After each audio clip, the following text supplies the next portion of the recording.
नमस्कार विद्यार्थी मित्रों, आमचे YouTube channel science and education corridor यामध्ये आपले सर्वांचे स्वागत।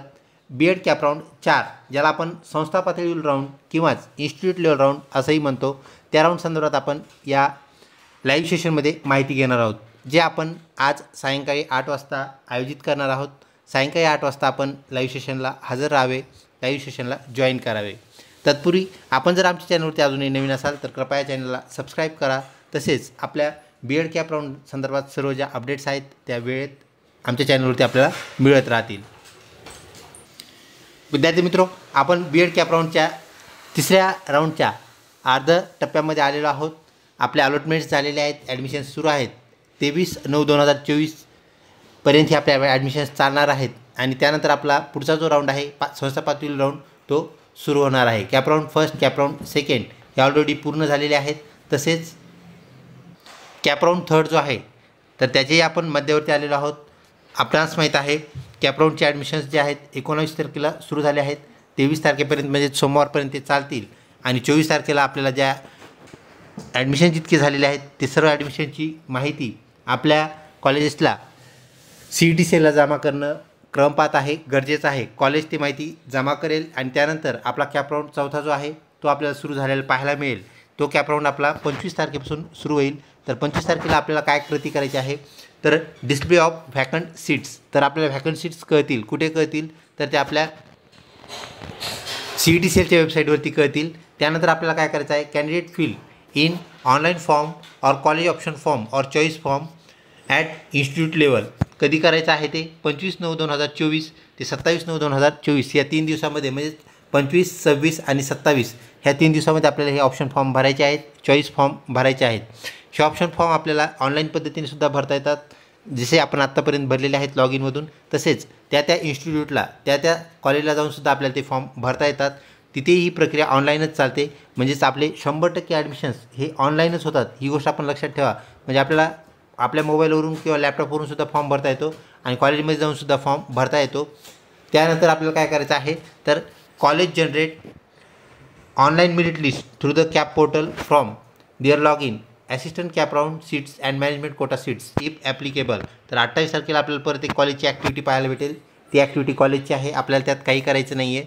तर कॉलेज त्याची मेरिट लिस्ट जनरेट करेल आणि काही कॉलेजला मॅनेजमेंट सीट आपल्याला असलेल्या पाहायला मिळतात।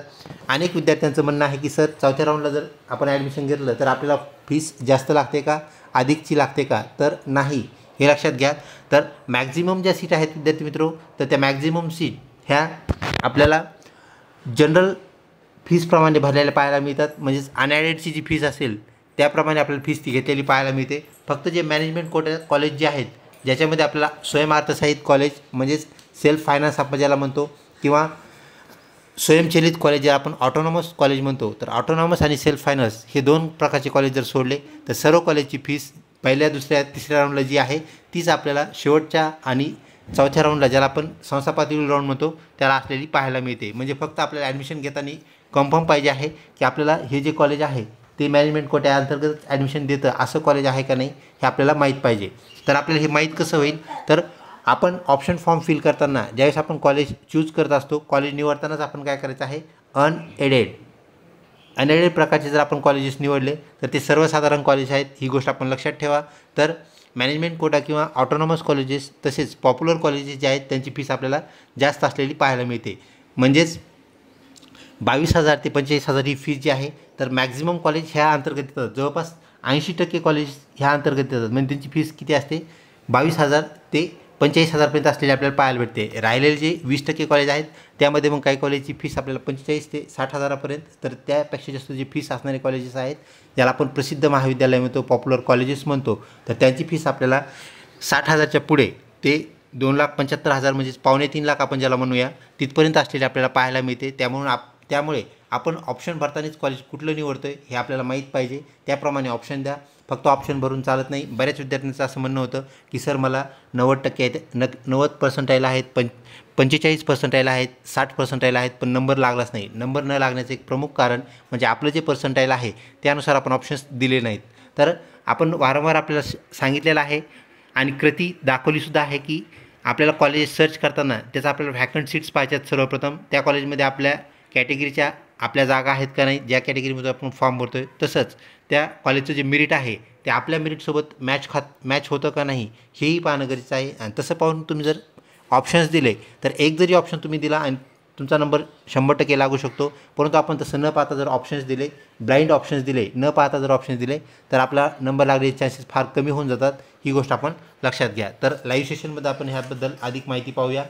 आता महत्त्वाची कृती आपल्याला एक लक्षात ठेवा, लाईव्ह सेशनला जर आपल्याला हजर राहता आलं नाही, मॅक्झिममले आपण हजर राहावंच, नाहीच राहता आलं तर व्हॅकंट सीट आपल्याला 25 तारखेला कळतील आणि 25 ते 27 तारखेदरम्यान आपल्याला फॉर्म भरता येईल, फॉर्म एडिट करता येईल.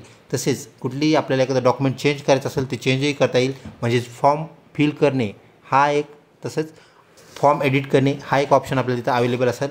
आणि तिसरं आपल्याला ऑप्शन भरायचे आहेत, ही गोष्ट आपण विसरू नये. अशाच प्रकारच्या व्हिडिओसाठी चॅनलला लिंक राहा. आपल्याला सर्व अपडेट वेळेत मिळत राहतील.